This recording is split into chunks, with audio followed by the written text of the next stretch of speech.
نجومی نے خراب وقت کی پیشگوئی کر کے اسی اذیت سے دوچار کر دیا تھا۔ 2-4 روز کی بات ہوتی تو کوئی بات نہ تھی، وہ احتیاط کی راہ اختیار کر کے اپنا دفاع کر لیتا، تدبیر سے تقدیر کو بدل دیتا، مگر نجومی نے کوئی حتمی بات نہیں کی تھی، صرف اتنا کہہ کر اسے الجھاوے میں ڈال دیا تھا۔ ملک صاحب، 60 کا آخری مرحلہ بڑا خوفناک ہوتا ہے، جان لیوا عذاب میں مبتلا کر دیتا ہے۔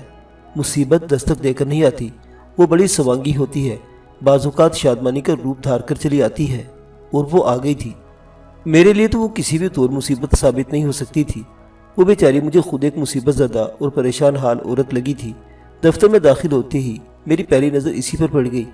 آج میں عدالت میں بہت مصروف رہا تھا، یک کے بعد دیگرے 3 مقدمات کی سماعت نے مجھے ذہنی طور پر بری طرح تھکا دیا تھا، اور دفتر بھی میں خلاف معمول خاصی تاخیر سے پہنچا تھا۔ مجھے دیکھتے بوڑھی عورت اچانک اٹھ کھڑی ہوئی۔ اس وقت انتظار گاہ میں اس کے علاوہ 2 اور افراد بھی موجود تھے، میں ان سے اچھی طرح واقف تھا، وہ پہلے بھی میرے پاس آ چکے تھے۔ وہ دونوں سگے بھائی تھے اور باپ کی وفات کے بعد ان کے درمیان جائیداد کی تقسیم کے لیے ایک تنازع اٹھ کھڑا ہوا تھا۔ وہ میرے پاس قانونی مشورے کے لیے آئے تھے، میں نے ملاقات کے لیے انہیں آج دوپہر کا وقت دے رکھا تھا۔ سب پر ایک سرسری نظر ڈالتے ہوئے میں اپنے کمرے میں آ گیا۔ سر، وہ بوڑھی عورت صبح سے 10 چکر لگا چکی ہے۔ میں اپنی کرسی پر بیٹھا تو میری سیکرٹری نے کمرے میں آ کر مجھے مطلع کیا، اور اب گزشتہ 2 گھنٹے سے دھرنا دیے بیٹھی ہے، کہتی ہے وکیل صاحب سے ملے بغیر نہیں جائے گی۔ میں نے بہت پوچھا مگر کچھ بتا کر نہیں دے رہی، بس ایک ہی جملہ بار بار دہرا رہی ہے، سب کچھ وکیل صاحب کو بتائے گی۔ میں نے کہا ٹھیک ہے، پہلے اسے اندر بھیج دو، اور ہاں ذرا کافی کے لیے بھی کہہ دو۔ سیکریٹری یس سر کہتے ہوئے کمرے سے نکل گئی تو میں نے کرسی کی پوچھ سے ٹیک لگا کر اپنے جسم کو ڈھیلا چھوڑ دیا۔ 10-12 سیکنڈ گزرے ہوں گے کہ بوڑھی عورت دروازہ کھول کر اندر آ گئی۔ میں اپنی کرسی پر سیدھا ہو کر بیٹھ گیا، وہ میری میز کے پاس پہنچ کر رک گئی۔ میں نے میز کے سامنے رکھی ہوئی کرسیوں کی طرف اشارہ کرتے ہوئے کہا تشریف رکھیں۔ وہ ہچکچاتے ہوئے بیٹھ کے پھر بولی، وکیل صاحب، میرے بیٹے کو بچا لیجئے، وہ بے گناہ ہے، اسے کسی سازش کے تحت پھانسا گیا ہے، میرا بیٹا قتل نہیں کر سکتا، میں قسم کھا کر کہتی ہوں وہ ایسا نہیں ہے۔ بولتے بولتے اس کی آواز بھر آ گئی، اس کی آنکھوں سے آنسو جاری ہو گئے تھے۔ اس نے جلدی سے دوپٹے کے پلو میں اپنے آنسو کو جذب کیا، پھر تھرتھراتی ہوئی آواز میں بولی، ہمارا دنیا میں کوئی نہیں ہے وکیل صاحب، اوپر خدا ہے، نیچے آپ ہیں، میں بڑی امیدیں لے کر آپ کے پاس آئی ہوں، اگر میرو کو کچھ ہو گیا تو میں جیتے جی مر جاؤں گی، میرو میرے بڑھاپے کا آخری سہارا ہے، وکیل صاحب آپ اس کی زندگی بچا لیں۔ ایک لمحے کو رک کر اس نے کہا، فیس کی آپ بالکل فکر نہ کریں، اللہ بخشے میرو کے ابا کو، اس کی یہ نشانی میرے پاس ہے۔ اس نے ایک پوٹلی کھول کر میرے سامنے میز پر رکھ دی، میں نے دیکھا وہ 4 تلائی چوڑیاں تھیں۔ وہ جذباتی لہجے میں بولی، میں میرو کی زندگی کے لیے اپنے مجازی خدا کی اس نشانی کو بیچ دوں گی وکیل صاحب، میرو غالباً آپ کے بیٹے کا نام ہے۔ وہ ذرا خاموش ہوئی تو میں نے سوال کیا، جی ہاں، اس نے جواب دیا، نام تو اس کا امیر بخش ہے، لیکن خدا بخش بچپن سے پیار میں بیٹے کو میرو کہتا تھا، پھر یہ نام مشہور ہو گیا اور امیر بخش اس کے پیچھے کہیں کھو گیا۔ میں نے پوچھا، میرو نے کس کو قتل کیا ہے؟ میرا مطلب ہے اس پر کس کو قتل کرنے کا الزام لگایا جا رہا ہے؟ وہ ہمارے صاحب جی تھے، جی ملک نواز علی، اس نے بتایا، ہم تو سالوں سے ان کے نمک خوار ہیں، بھلا آپ ہی بتائیں میرو اپنے مالک کو کس طرح قتل کر سکتا ہے؟ ملک نواز علی کا نام سن کر میرے ذہن میں ایک جھماکا سا ہوا، میں نے کل اخبار میں ملک نواز کے قتل کی خبر پڑھی تھی، یہ پرسوں صبح کا واقعہ تھا۔ خبر کے مطابق معروف صنعت کار ملک فیبریکس کے مالک 10 جنوری کی صبح اپنی خوابگاہ میں مردہ پائے گئے تھے، انہیں سینے میں خنجر گھونپ کر موت کے گھاٹ اتارا گیا تھا۔ مقتول کی بیوی بلقیس جہاں نے اعلی قتل کو پہچان لیا تھا، وہ مذکورہ خنجر اپنی ایک دیرینہ ملازمہ رسولن کے بیٹے میرو کے پاس دیکھ چکی تھی۔ واردات کے وقت اتفاق سے بنگلے میں ملک نواز کے سوا مالکان میں سے کوئی بھی نہیں تھا۔ ملک صاحب کی بیوی اپنے بیٹے کو لینے ایئرپورٹ گئی ہوئی تھی جو امریکہ سے آ رہا تھا۔ جب وہ ایئرپورٹ سے واپس گھر پہنچی تو ملک صاحب اس جہان فانی سے کوچ کر چکے تھے۔ بلقیس جہاں نے ہی روتے ہوئے فون پر پولیس کو اطلاع دی تھی، پھر پولیس نے شام سے پہلے میرو کو ملک صاحب کے قتل کے الزام میں گرفتار کر لیا تھا۔ ملک صاحب کی خوابگاہ میں موجود کپڑوں کی الماری میں سے 1 لاکھ روپے کی کرنسی نوٹ بھی غائب تھے۔ بلقیس جہاں کے بقول ملک صاحب نے یہ رقم واردات سے 1 روز پیشتر کپڑے کی الماری میں رکھی تھی۔ خوابگاہ کی حالت سے پتہ چلتا تھا کہ کوئی چوری ہی کی نیت سے وہاں گھسا تھا، پھر شاید ملک صاحب کی آنکھ کھل گئی اور چوری نے موت کی نیند سلا کر وہاں سے چلتا بنا۔ پولیس کے لیے ایک آسان کیس تھا، انہوں نے بلقیس جہاں کی رپورٹ پر میرو کو ہتھکڑی پہنا کر حوالات میں بند کر دیا تھا اور پھر دوسرے روز اسے عدالت میں پیش کر کے 7 روز کا ریمانڈ لے لیا تھا۔